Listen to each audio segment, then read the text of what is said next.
The 40s were an eventful era. The attack on Pearl Harbor happened, Bugs Bunny made his debut, ballpoint pens first went on sale, and the lipstick killer murdered 3 innocent people.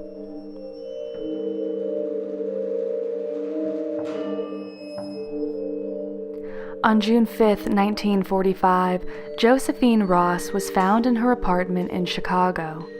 She had been stabbed to death by an intruder, and her head was wrapped in a dress. The intruder, who she had struggled with, had taken nothing from the apartment except for her life. Her fiancé had an alibi, as did all of her exes. Police had no leads aside from a man who had been loitering around the apartment. However, he was never identified or located. Just 6 months later, Frances Brown was found with a knife still in her neck and a bullet wound in her head in her Chicago apartment. A cleaning woman had heard a very loud radio and noticed Brown's door was ajar. She had been brutally stabbed, like Miss Ross, and no valuables had been taken from her home. The one difference, though, was shocking. There, on the wall, written in lipstick, "For heaven's sake, catch me before I kill more. I cannot control myself." Police found a bloody fingerprint on the door, and a man claimed to have heard gunshots around 4 a.m. According to this man, a nervous gentleman, approximately 35 to 40, weighing about 140 pounds, had gotten off the elevator and fumbled out the door. 4 days later, the police announced they believed the killer was actually a female. The next month, 6-year-old Suzanne Degnan went missing from her bedroom in Chicago. Her disappearance earned much publicity, and police made promises to find her. Later, they discovered a ladder outside of Suzanne's window, as well as a ransom note the family had not noticed. "Get 20,000 ready and wait for word. Do not notify FBI or police. Bills in 5s and 10s. On the back of the note, "Burn this for her safety." A man repeatedly called the Degnan residence demanding the ransom, but he always hung up quickly after. Soon after the kidnapping, Chicago Mayor Edward Kelly received a note. "This is to tell you how sorry I am not to get old Degnan instead of his girl. Roosevelt and the OPA made their own laws. Why shouldn't I, and a lot more?" At the time, there was a nationwide strike amongst meat packers, and the OPA was talking of extending rationing to dairy products. Degnan happened to be a senior OPA executive who had recently transferred to Chicago. Another executive had recently been assigned armed guards after receiving threats against his children. Another man in Chicago had even been decapitated. It was discovered he was involved with black market meat. Police considered the possibility that Degnan's kidnapper was a meatpacker. Someone eventually called police anonymously and suggested they check the sewers near the Degnan home. It was there police discovered the young girl's head in a storm drain sewer in an alley a block from the home.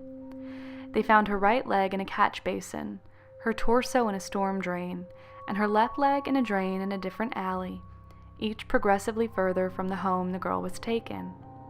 Her arms were found about a month later in a sewer 3 blocks from the residence. All of the drains were capped with cast iron manhole covers, but no one had reported seeing or hearing them being replaced. Searches of a nearby apartment determined the location of dismemberment. It was a laundry room. The killer had mopped up the scene, but blood was found in the drains. Press called it the murder room. Witnesses had mixed reviews of what they had seen. Some reportedly saw a woman carrying bundles under her arm that could have been body parts. Others saw strange men walking.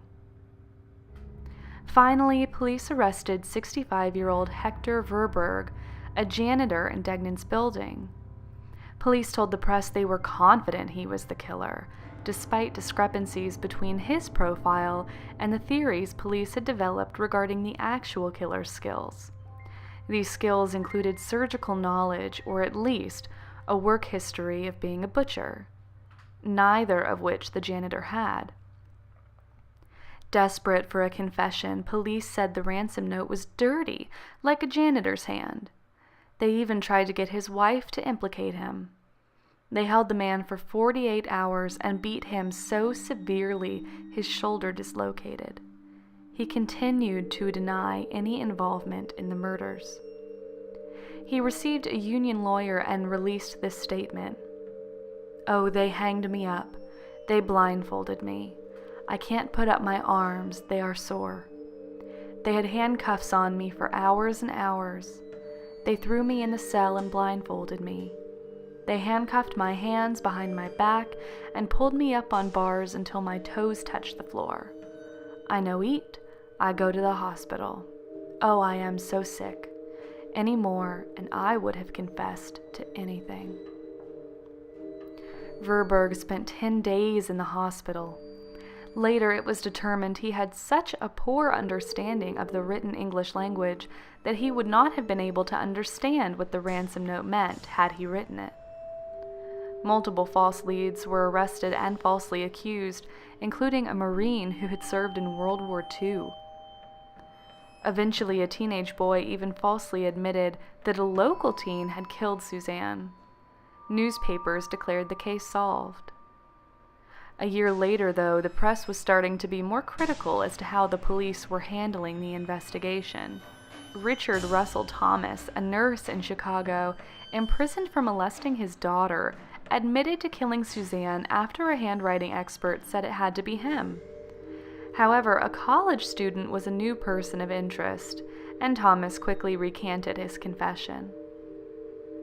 Finally, on June 26, 1946, 17-year-old William Hirons was arrested on attempted burglary charges when someone caught him going into an apartment.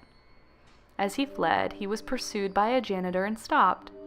He pointed a gun at the man and escaped. He went to a nearby building but was spotted by a resident who called police.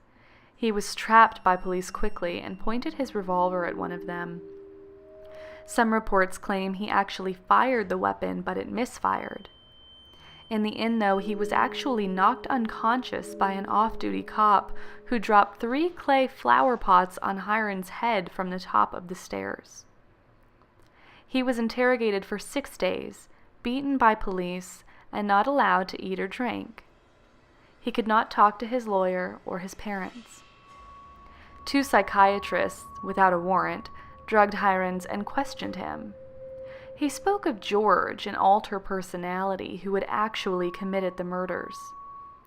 In 1952, one of the doctors admitted that Hirons never implicated himself in any of the killings. On day 5 of the interrogation, Hirons was given a lumbar puncture without anesthesia. He was then given a polygraph test. He was in too much pain to cooperate, however, so it was rescheduled. When it was finally administered, it was inconclusive. Finally, after much press coverage, rumors, lawyers, and drama, Hirons took full responsibility for all 3 murders on August 7, 1946. That night, he tried to hang himself in his cell during a prison guard shift change. He was unsuccessful. He would later claim he was innocent, but it did not change his guilty verdict. He remained in prison and died of natural causes in 2012. He was 83.